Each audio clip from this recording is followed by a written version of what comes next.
The Commanders cut Tyler Biadasz without anyone waiting in line. Nick Allegretti is now the starting center protecting Jaden Daniels, and Sam Cosmi is backing him publicly. But the question nobody in Ashburn wants to answer out loud is whether Allegretti can hold those protections when Hassan Reddick and the Eagles' defensive line are right in his face on week 1. And while Peters has not fixed that, John Keim from ESPN just dropped a report straight from team sources that puts Cliff Kingsbury at the center of Washington's 2025 defensive failures, not as a failed offensive coordinator, but as the man who supposedly wrecked the defense's preparation from the other side of the ball. In a minute, I am going to break down exactly why that argument carries some weight, but also smells like a straight-up PR operation. And there are 3 players, Jake Andrews, Eric Armstead, and Cedric Tillman, who are going to hit the open market on June 1st. Peters has the cap space, he has the need, and he has exactly 2 weeks to decide whether he is going to move, or whether the same patience that made him look brilliant in 2024 is about to cost him this season.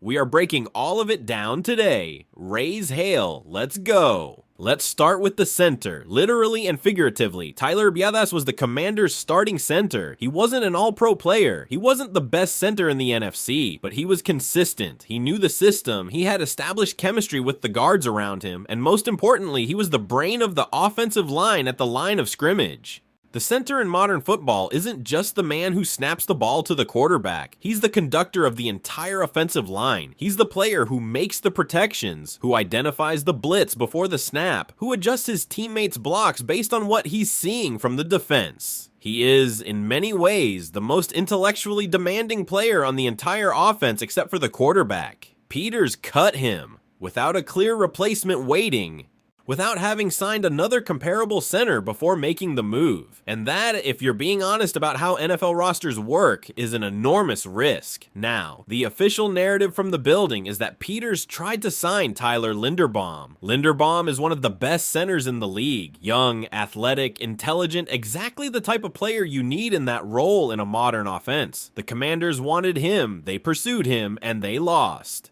Linderbaum signed with the Raiders on a contract that reset the market at that position, and Washington wasn't willing to match it. And this is exactly where I have my first strong opinion that I know is going to generate debate. Did Peters do the right thing by not matching that contract in terms of cap space discipline and not overpaying for specific positions? Yes.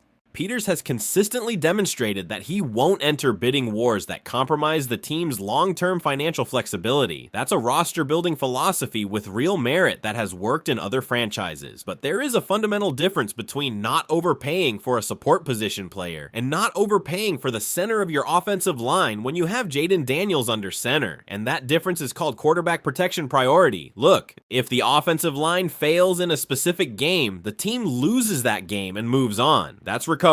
But if the offensive line fails systematically throughout an entire season because the center can't handle the complexity of NFL protections, that's not a lost game. That's a ruined season. And depending on how aggressive the pass rushes of the teams Washington faces are, that's potentially a quarterback injury. And Jaden Daniels already knows what a season-interrupting injury feels like. He lived it in 2025. He doesn't need a repeat. So the question Peters has to answer is this: is Nick Allegretti good enough to protect Jaden Daniels for 17 weeks of regular season in the NFC, where you're going to face pass rushes like Philadelphia's, like Los Angeles, like San Francisco's? And honestly, right now, I don't have a clean answer for that, and I don't think anyone does. What we do have are Sam Cosmi's comments this week at OTAs. Cosmi, who is the starting right guard and one of the leaders of the offensive line, publicly backed Allegretti. He highlighted his intelligence and versatility as reasons the Illinois product should not only win the starting job, but perform at a high level. And look, I respect Cosmi. He's a player who has earned his credibility on this roster. But I also have to be honest about the context of those comments. No player is going to stand in front of cameras in May and say his offensive line teammate isn't ready. That doesn't happen. That's not how locker room culture works. So Cosmi's comments are a genuine vote of confidence within the limits of what a player can say publicly at OTAs, but they're not the definitive validation fans are looking for. The real validation is going to come from training camp. It's going to come from preseason weeks, when Allegretti faces real pass rushes with real contact and protections that get complicated in real time. It's going to come from week 1 in Philadelphia, when Hassan Reddick and that entire Eagles defensive line are right in front of him, and Allegretti has to make the right protection calls with 80,000 opposing fans screaming at him. Now, I want to talk about the Kingsbury angle, because it's the part of this story that has me with the most mixed feelings, and I think it deserves its own honest and independent analysis. John Kame of ESPN reported this week, something that I found, at best, convenient and at worst unfair. According to team sources, the Commanders' defense suffered last year partly because it was practicing against an offense that was atypical, with less pre-snap motion, fewer shifts, less of the variety of formations that modern teams use, and that this left the defense poorly prepared to face offenses that did use heavy pre-snap movement. In other words, the defense was bad because Cliff Kingsbury wasn't giving them enough variety in practice. And I need to be direct about this because I think there's something fundamentally problematic in that argument, and I haven't seen anyone name it clearly. First, if that's true, if Kingsbury's offense was so limited in pre-snap variety that the defense couldn't adequately prepare for what it was going to see on Sundays, that is a devastating criticism of Kingsbury's offensive system that goes far beyond the results on the scoreboard. It means the offensive coordinator was failing in a responsibility that fans normally never see. He wasn't just failing to design a productive offense. He was failing to be a useful teammate for the other side of the ball. Second, and this is the part that bothers me most, if Peters and Quinn knew that Kingsbury's offense was inadvertently limiting the defense's development during the season, why didn't they intervene? Why didn't they tell Kingsbury they needed more variety in practices precisely to benefit the entire organization? Or did they try and Kingsbury didn't respond? Because if they didn't intervene, part of the responsibility for that problem also falls on the coaching staff and the front office, not just on the offensive coordinator. Third, and this is the most important thing from the fans' perspective, blaming Kingsbury in May of 2026, months after firing him, for the defensive problems of a season that ended 5-12 sounds suspiciously like narrative management, like a way to retroactively explain why things went wrong without having to take institutional responsibility for the decisions made during the season. And that bothers me, because Commanders fans deserve more than that. We deserve an honest analysis of what failed in 2025, without it turning into a public relations operation where the convenient scapegoat is the man who's no longer in the building. Did Kingsbury make mistakes? Without question. The 2025 offense was disappointing in multiple dimensions. The lack of pre-snap variety mentioned in the report is real and is a legitimate criticism, but turning that into the main explanation for the team's defensive problems is, in my opinion, a simplification that doesn't honor the real complexity of what happened that season. The defense was bad in 2025 for multiple reasons. The lack of pass rush was one, the secondary depth was another. Injuries at key moments were another, and yes, maybe practicing against a more varied offense would have helped, but that's a minor contributing factor compared to the structural roster problems that existed on the defensive side. Peters knows this, Quinn knows this, and I hope the next time a team source speaks with a reporter about 2025, the conversation is more complete than simply pointing at the man who already left. Now, there's a move Peters can still make to partially mitigate the risk at center that nobody is discussing enough. And that brings me directly to the post-June first cut candidates on Washington's radar. June 1st in the NFL isn't just relevant for the Brandon Ayuk drama with San Francisco. It's a date that opens the market more broadly because several teams are going to be able to make moves that were previously financially impossible. And for the Commanders, who have $43 million available in cap space and real needs at several positions, that post-June 1st market is an opportunity Peters cannot waste. There are 3 names on the radar that I want to break down one by one because each has specific implications for this roster. The first is Jake Andrews, center for the Houston Texans. And if Peters is paying attention, he needs his agent on the phone before the week is out. Why does Andrews make sense for Washington? Let's start with the context in Houston. The Texans drafted 2 offensive linemen who can play center, Keelan Rutledge and Fabechi Nwaiwu, in the most recent draft. When a team spends 2 picks on a specific position in the same draft, they're sending a very clear signal about who they believe is going to play that position in the future. And that signal tells Andrews that his time in Houston may be coming to an end. Andrews isn't an all-pro. He's not the center who's going to single-handedly change a franchise's destiny. But he's a player with NFL experience, who understands the complexities of making protections on the line, who has the intelligence to learn a new system relatively quickly, and who would arrive in Washington Washington with the motivation of a player who just lost his starting job and needs to prove he can still compete at the highest level. That's exactly what Allegretti needs beside him, not just as real competition for the starting spot, but as an insurance policy. As the player who, if Allegretti struggles in the early weeks of the season, can step in and provide enough stability that the team doesn't fall apart while Allegretti adjusts. And the price Washington would have to pay for Andrews at this point in the offseason after Houston cuts him post-June 1st is probably minimal. A 1 or 2 year contract with a salary that won't come anywhere close to what Linderbaum got from the Raiders. That's cheap insurance for a high-risk position. Peters. Call tomorrow. The second name is Eric Armstead, defensive tackle for the Jacksonville Jaguars. And here the situation is different and more complex. The Jaguars can free up $14.5 million by cutting Armstead after June 1st. With Jacksonville in a full rebuilding process and with new players arriving along the defensive line, Armstead has real possibilities of being left off the roster. And why does that interest the Commanders?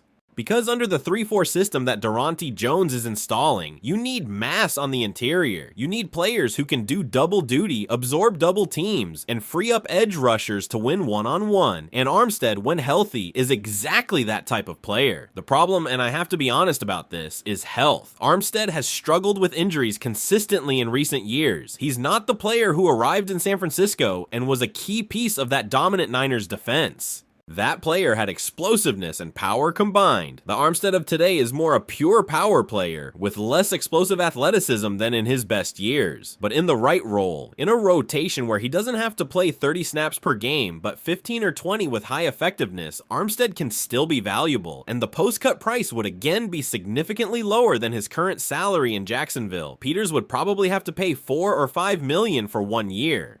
That's a high-value depth addition for a minimal cost. The third name is Cedric Tillman, and this is the most exciting of the three for the fan base, though also the most speculative. Tillman plays for the Cleveland Browns, who are in total rebuilding mode, who just drafted Casey Conception and Denzel Boston in the first 2 rounds to go alongside Jerry Jeudy.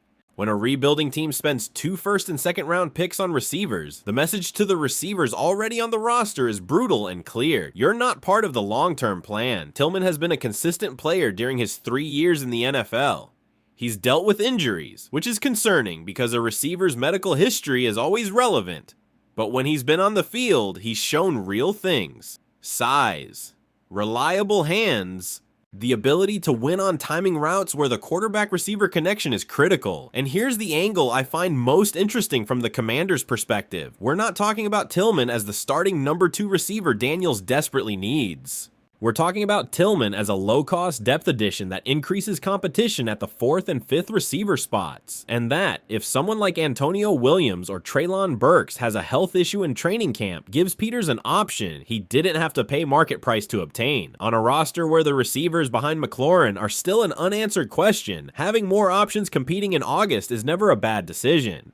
And Tillman, if Cleveland cuts him post-June 1st, as seems likely, is going to be available for a minimum or near minimum contract. Peters has the cap space, he has the need, and in 2 weeks he's going to have the opportunity. The only question is whether he's going to act with the speed this situation requires, or whether he's going to keep waiting for the big solution that might never come. Because let me tell you something I've been thinking about more than I'd like to admit. Peters' philosophy of being patient, of not overpaying, of letting the market come to him instead of chasing the market has worked brilliantly on the big decisions. The 2024 offensive line, the draft picks, the Daniels extension, all of those decisions vindicated the patience. But there's a difference between strategic patience and paralysis from overanalysis. And right now, with the 2026 season approaching faster than it seems, with center being an enormous question and the number 2 receiver still an unconfirmed answer, Peters cannot afford to keep waiting for the perfect solution when good solutions are available at a discount. The post-June 1st market is that opportunity, and Peters has exactly 2 weeks to decide how aggressive he wants to be.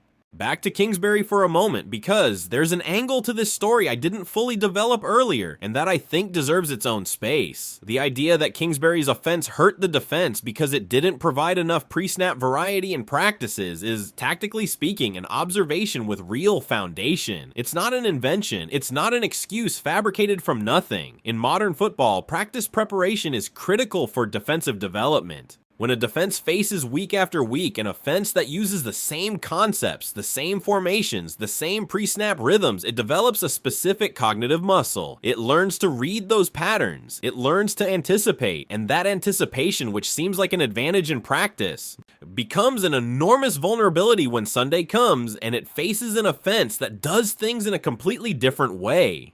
This is something the smartest defensive coordinators in the league understand and design specific solutions for. Sean McVay in Los Angeles uses his offense in practice in a deliberately varied way precisely to avoid overtraining his defense in a single style.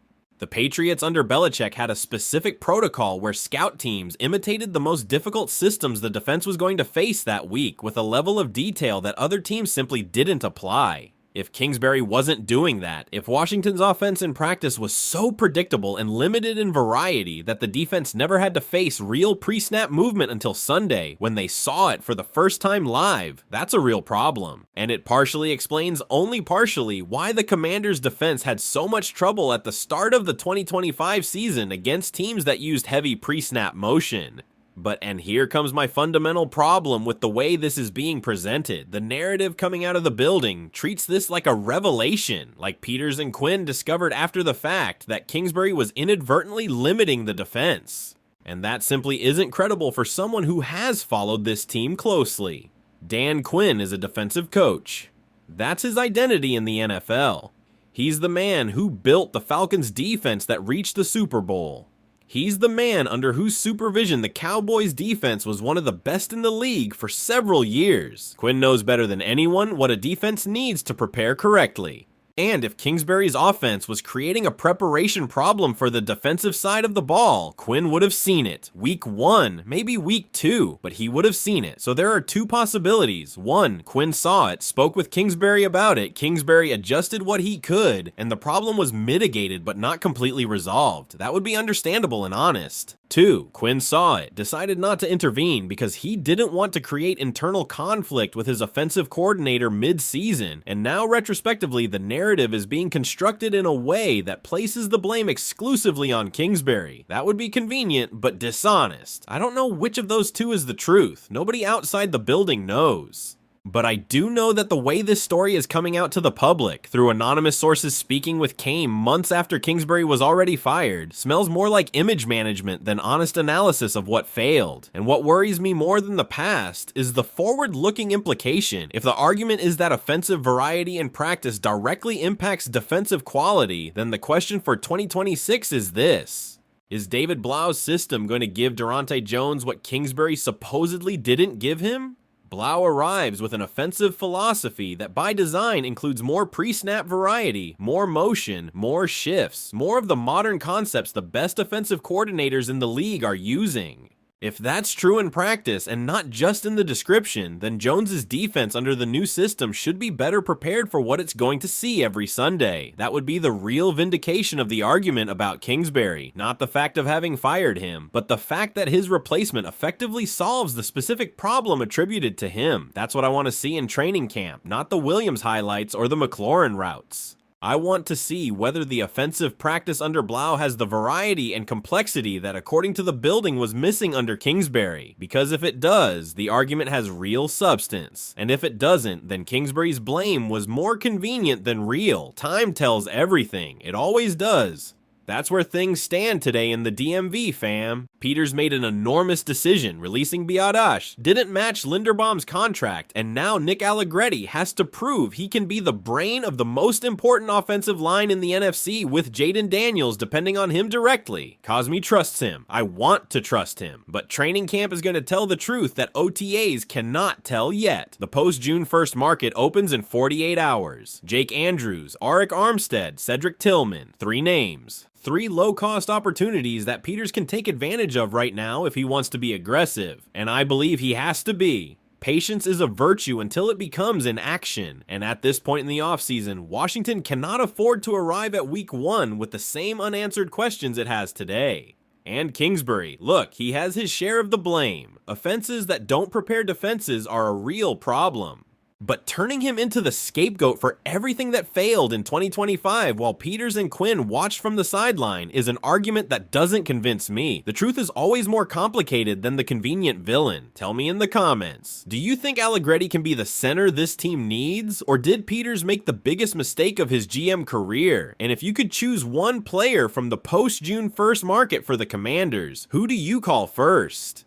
I want that debate because this conversation is just getting started. You already know what to do. Like, comment and stay close. Raise hail, always.